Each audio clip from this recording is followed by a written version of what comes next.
All right, so today we're going to dive into something pretty interesting. Okay. It's called Latihan. Yep. And, it's this spiritual practice with roots in Indonesia. Okay. And we've got, like, articles and firsthand accounts from people who actually do it. Right. And even a YouTube video about Latihan and Tantra. Wow. Okay. So it's like a whole mix of stuff. Interesting. Yeah. So think of this deep dive as like an exploration of, a way to connect with something bigger than yourself. Okay. But like without all the strict rules and dogma, I see.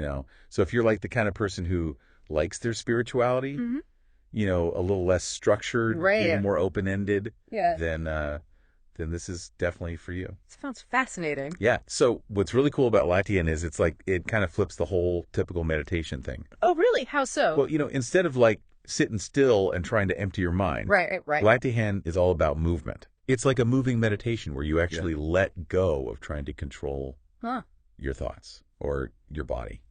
Interesting. So no like chanting in lotus pose for an hour. No lotus pose here. Okay, got it. No set rituals or mantras or postures. Wow. So how does it actually work then? Well, the basic idea is you're basically letting a higher power, like God, the universe, whatever resonates with you, guide your movements. So I just start like flailing my arms around or No, not exactly flailing. That's It's more like like you quiet your mind. You stand with the intention to connect with this higher power. Okay. And then you kind of wait for this inner movement or vibration to start guiding you. So how do I know if I'm like actually receiving anything? That's a good question. Or am I just standing there looking like I'm trying to swat away invisible flies? Yeah. I know it sounds a little strange. Yeah, a little But our sources actually talk about this am I receiving question a lot. They do. Especially for beginners. Yeah, that makes sense. And there's this one story about this woman who, during her first Latihan, she started barking and snapping at the helper's ankle. Wow. What? I know, it's kind of wild. Yeah. And then there was another one about someone who, like, repeatedly vomited. Oh, my goodness. So... Those are some pretty intense reactions. Yeah, these are like extreme examples, of course. Right. But they kind of highlight how unpredictable and visceral the experience can be. Okay, so barking and vomiting aside, is there any way to tell if I'm on the right track? Like, will I feel a tingle or hear a voice or see a light show? It's not really about like checking off a list of mystical experiences. Oh, okay. The right track in Latihan is more about the journey itself. I see. It's not about achieving some perfect state of stillness. Right. Or having like a specific mystical experience. Okay. It's more about surrendering to the process. However that unfolds for you. Gotcha. So just trusting the process. Exactly. Okay, cool. So, we keep mentioning these sources. Yes. And they actually use some Indonesian terms like Latihan kejiwaan and kesunyatan. Interesting. What did those mean exactly? So Latihan kejiwaan basically means spiritual exercise. Okay, makes sense. Pretty straightforward. But kesunyatan, that one means emptiness. Emptiness, huh? Yeah, and that's where things get a little more interesting. So is it like a blank slate kind of emptiness? Not exactly blank. Okay. It's more about creating space. I see. Like you're letting go of everything you think you know, all your preconceived notions, your ego, even your sense of self. Wow. To make room for something else to kind of move through you. That actually makes a lot of sense. Yeah. It's like if you're constantly clinging to your thoughts and desires, there's no room for anything new to enter. Right, exactly. Okay, but I'm still a little stuck on this whole inner movement thing. Yeah. Does everyone move the same way? Not at all. The movements and sounds people make during Latihan are completely spontaneous, and they can vary wildly. So some people might move gracefully, others might? Yeah, some people might move gracefully, others might make strange noises. Interesting. Some might even laugh or cry. Wow. It's really like a unique expression of your inner self, unfiltered by the conscious mind. So it's not like a choreographed dance routine. It's more like... It's more like improvisational interpretive dance or something. Yeah, something like that. But driven by a force beyond your conscious control. Right, exactly. Okay, so it's like tapping into something deeper. Okay. Yeah, and there's this one practitioner in our sources who described how Latihan helped them understand their emotional patterns. Oh, really? They realized they were constantly seeking external validation. Okay. And through the Latihan, they started to find that approval within themselves. Wow, that's powerful. Yeah, it's like real self-awareness. like an aha moment that shifts your entire perspective. Right. It's not just about like knowing yourself. Yeah. It's about transforming your relationship with yourself. Exactly. It's about uncovering those hidden layers of yourself that you might not even be aware of. Right. Okay. But okay, what about like the mind? Mm-hmm. You know, even if you're not trying to control your movements, Right. isn't your mind still going to be, you know, doing its thing? Oh, absolutely. The mind is always active. Okay. One of the sources even says that the thinking mind is often the last to be purified in Latihan. So what do you do with all those thoughts swirling around? Well, think of it like this. Okay. Your mind is like a turbulent ocean. Okay. Latihan doesn't aim to stop the waves, but it helps you become like a skilled surfer. Okay. Riding those waves of thought without being swept away by them. I like that analogy. Yeah. So it's not about emptying your mind completely. Right. It's about changing your relationship to your thoughts. Exactly. You're not trying to force yourself into some kind of blank state. Okay. One of the helpers in our sources actually suggests focusing on the feeling of your feet on the ground as a way to stay present in your body. Grounding yourself, literally. Exactly. It's a simple but effective technique for anchoring yourself in the present moment. Yeah. Even amidst the mental chatter. Okay, so we've got this idea of surrendering to a higher power, letting go of control, Right. allowing for spontaneous movements, Yeah. and even accepting those busy thoughts. Okay. But this raises another question for me. Okay. What's that? Where does intention come into play in all this? That's an interesting question. Yeah, do you set an intention beforehand? Or is it more about just showing up and seeing what happens? That's actually a point of debate in our sources. Oh, really? Yeah, some practitioners say that any effort contradicts the idea of surrender, Okay. while others believe that setting an intention beforehand is crucial. So it's like, do you jump into the river and let the current carry you? Yeah, Or do you point yourself downstream first? that's a great way to put it. So which is it, surrender or steer? Well, I'm kind of leaning towards a balance between the two. Okay. I think the initial intention to connect with a higher power is important, but it's not about forcing yourself into surrender. Right. It's more about setting the stage Okay. for the experience to unfold naturally. So the quality of your intention matters more than the intensity. Exactly. Like genuinely wanting to connect with something bigger than yourself rather than trying to force a specific outcome. Right, and that intention helps counterbalance the modern over-reliance on intellect. Right. It's like we spend so much time in our heads Yeah. analyzing, planning, controlling, Right. that we forget how to just be. And Latihan helps us tap into that being mode. Okay, so we've talked about surrendering, letting go. Yeah. Spontaneous movement, the role of the mind, and even intention. Now, for like the $1,000,000 question, Okay. what are the actual benefits of all this? Right. What kind of impact can Latihan have on your life? That's where the personal stories from our sources get really fascinating. All right, hit me with some Latihan wisdom. Okay. Okay, so last time we were talking about the impact of Latihan. Yeah. Like, what are the benefits people actually experience from doing this? Right. So one practitioner describes it as this feeling of being unwrapped. Unwrapped. Yeah. Like shedding layers of conditioning. Okay. And getting closer to your true self. Interesting. And there's another one who talks about Latihan as a path to becoming more practical. Or practical. Yeah. That seems a little counterintuitive. Right. Like, how does a spiritual practice that's all about surrender make you more grounded in everyday life? That's the beauty of it. Okay. It's not about escaping reality. Right. It's about becoming more present and engaged in your life. Okay. This person said that after starting Latihan, they were able to make decisions more easily. Their relationships improved. Okay. And they felt a greater sense of purpose in their work. So it's like Latihan cleared away the mental clutter Yeah. and allowed them to tap into their intuition Exactly. and make choices that were more aligned with their true self. Right. That's fascinating. Yeah. So it's not just about feeling good or having spiritual experiences. It actually translates into tangible benefits in your everyday life. Right. And there's this other account that uses a beautiful analogy. Okay. It describes Latihan as reopening a sense of discovery and unexplored possibilities, Okay. as if you're finding a door that leads to a peaceful lake and fields of joy. I love that. Yeah. It's like Latihan unlocks a hidden part of yourself, a place of peace and joy that was always there, just waiting to be discovered. And those pathways are unique to each individual. Right. The impact of Latihan is deeply personal. It's a journey of self-discovery rather than a fixed destination. Okay, so that all sounds pretty amazing. Yeah. But let's get practical. Say I'm intrigued by all of this. How do I actually start doing Latihan? Right. Do I need to, like, find a guru on a mountaintop or go on a silent retreat? Thankfully, it's much more accessible than that. Okay. Our sources suggest that the best way to start is by connecting with a local Subud group. Subud? Yeah. What exactly is that? So Subud is the name of the organization that formed around Latihan. Okay. It was founded in Indonesia in the 1920s by a man named Muhammad Subu Sumahari Wajojo. Okay. And now it's a global community with groups all over the world. So it's not like a religion or a cult or anything? No, not at all. Okay. It's more of a support system for people practicing Latihan. Okay, so I can find a Subud group near me. Yeah.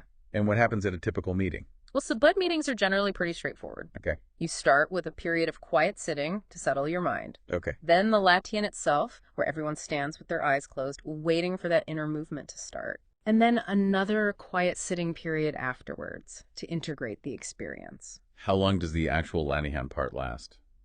Usually around 30 minutes. Okay. But there's no need to force anything. It's not like a workout where you're trying to hit a certain number of reps. Gotcha. It's more about surrendering to the process, however long or short it may be. So basically, find a Subud group, show up, sit, stand, surrender, repeat. You got it. Okay. But before you run off to your nearest Subud meeting, there's one important thing our sources mention. Okay, what's that? There's a preparation period before your first Latihan. A preparation period? Yeah. What does that involve? It's more about taking the time to learn about Latihan. Okay. Ask questions, and make sure it's something you genuinely want to explore. So it's like informed consent for your spiritual journey. Exactly. I like that.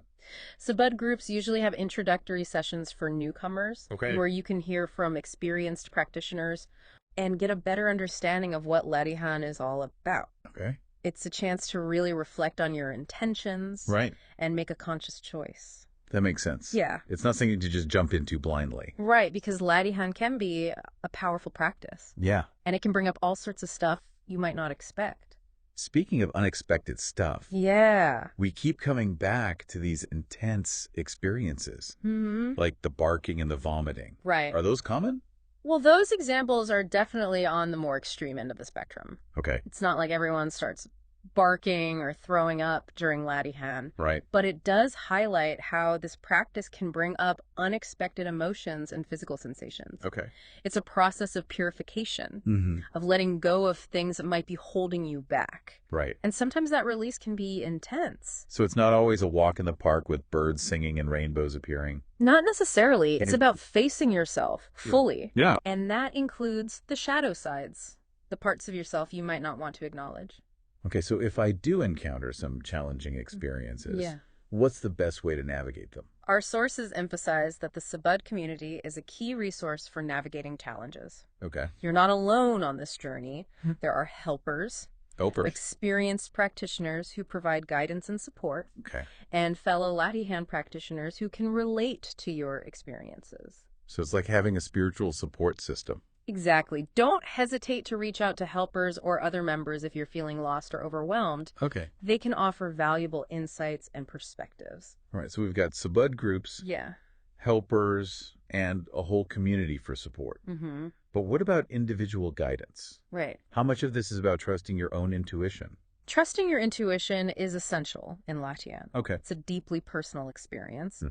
And what works for one person might not work for another. It's about finding your own rhythm, your own way of navigating the practice. So it's not about following a rigid set of rules. Right. It's about listening to your inner wisdom. Exactly. And that might involve experimenting with different approaches, like practicing Latihan solo, or finding a quiet place in nature where you can connect with that inner force. It's empowering to think that you can be your own guide on this journey. It is. But now let's talk about something that really piqued my curiosity. Okay. The connection between Latihan and Tantra. Right. I touched on it earlier, but I'm ready to dive deeper. I'm with you. That YouTube video we have really hints at some intriguing possibilities. Let's unpack that in the next part, shall we? Sounds good. Okay, so we're back and ready to explore this connection between Latihan and Tantra. Oh. But before we get too deep into it, yeah. Can we maybe define Tantra? Sure. Because it seems like a word that gets thrown around a lot. Mm-hmm. And I'm not sure everyone really understands what it actually means. Yeah, you're right. Tantra can be a loaded term. Right. It's often associated with just the sexual aspects. Right. But that's a pretty limited view. Okay. Tantra is actually an ancient spiritual tradition from India, and it's much broader than that. So what is Tantra really about then? Well, at its core, Tantra is about embracing the totality of life. Okay. Both the light and shadow, and using that energy for spiritual growth. It's about seeing everything as sacred. Interesting. Even the things we might typically consider taboo or off limits. I'm starting to see how that could connect with Latihan. Yeah. We've been talking about surrendering to a higher power, letting go of control, embracing those shadow aspects of yourself. Right. It seems like there's a similar thread running through both practices. Exactly. Remember that YouTube video we mentioned? Yeah. It talks about how Latihan is used in Tantra to cultivate a sense of openness to the unknown by letting go of our preconceived notions and expectations. We can create space for something new and unexpected to emerge. So instead of approaching intimacy with like a script or a checklist, Yeah. we're allowing ourselves to be present in the moment and respond to what's actually happening. That's the idea. It's about bringing that same sense of surrender and spontaneity Right. that we practice in Latihan into our relationships. That sounds incredibly liberating, It is. but also a bit daunting. Yeah. How do you actually apply those Latihan principles to something as intimate as a relationship? Well, one way is to practice what's called Latihan in relationship. Okay. This involves bringing that same intention and awareness that you cultivate during Latihan into your interactions with your partner. So paying attention to your breath, noticing your body sensations. Yes. All of that. Staying present in the moment. And also being open to whatever arises, both within yourself and in your partner. Right. It's about letting go of the need to control the experience and trusting that something beautiful and authentic can emerge when we create space for it. That makes a lot of sense. Yeah. But what about the physical aspect of Tantra? Right. The part that most people associate with the word. Does Latihan play a role there too? Absolutely. Remember how we discussed how Latihan can sometimes bring up intense physical sensations and emotions? Yeah. Well, in Tantra, those sensations and emotions are seen as energy that can be channeled and transformed. So instead of suppressing or resisting those intense feelings, we learn to work with them. Exactly. Tantra teaches us to embrace our full range of experience. Wow. Even the so-called dark or shadow aspects. Okay. And Latihan can help us access and integrate those hidden parts of ourselves. It's about bringing awareness and acceptance to all of our experiences, including the ones we might typically shy away from. That sounds like a powerful way to unlock new levels of intimacy and connection. It can be. Both with yourself and with your partner. Incredibly transformative. Wow, this has been an eye-opening conversation. Yeah. It seems like Latihan offers a unique approach to spirituality that can benefit not only our individual growth, but also our relationships. It's a practice that can bring more awareness, presence, and authenticity to all aspects of our lives. Right. And the beauty of it is that it's accessible to everyone, regardless of their background or beliefs. So if someone is intrigued by Latihan and wants to learn more, where should they go from here? Well, the first step is to simply be curious and explore. Okay. There are a lot of resources available online and in libraries about Subud and Latihan. Right. And as we mentioned earlier, connecting with a local Subud group is a great way to experience Latihan firsthand and learn from others who have been practicing for a while. And if someone's specifically interested in exploring the tantric applications of Latihan, are there specific resources you'd recommend? There are many books and workshops available that explore the intersection of Tantra and Latihan. Okay. Some Tantra teachers even incorporate Latihan principles into their work. Interesting. So do some research and see what resonates with you. I have to say, this deep dive has definitely sparked my curiosity. Yeah, me too. It seems like Latihan offers a path to deeper self-discovery, more fulfilling relationships, and a more vibrant experience of life itself. It certainly can. And ultimately, the best way to understand Latihan is to experience it for yourself. So to all our listeners out there, if you're ready to embark on a journey of self-exploration, to connect with something larger than yourself, and to unlock the potential for deeper intimacy and joy, I encourage you to explore the world of Latihan. It's worth it. Who knows what you might discover? That's the beauty of it, isn't it? Yeah. The unknown is where the real adventure lies. Thanks for joining us on this fascinating deep dive. Of course. Until next time, keep those minds open and those hearts curious.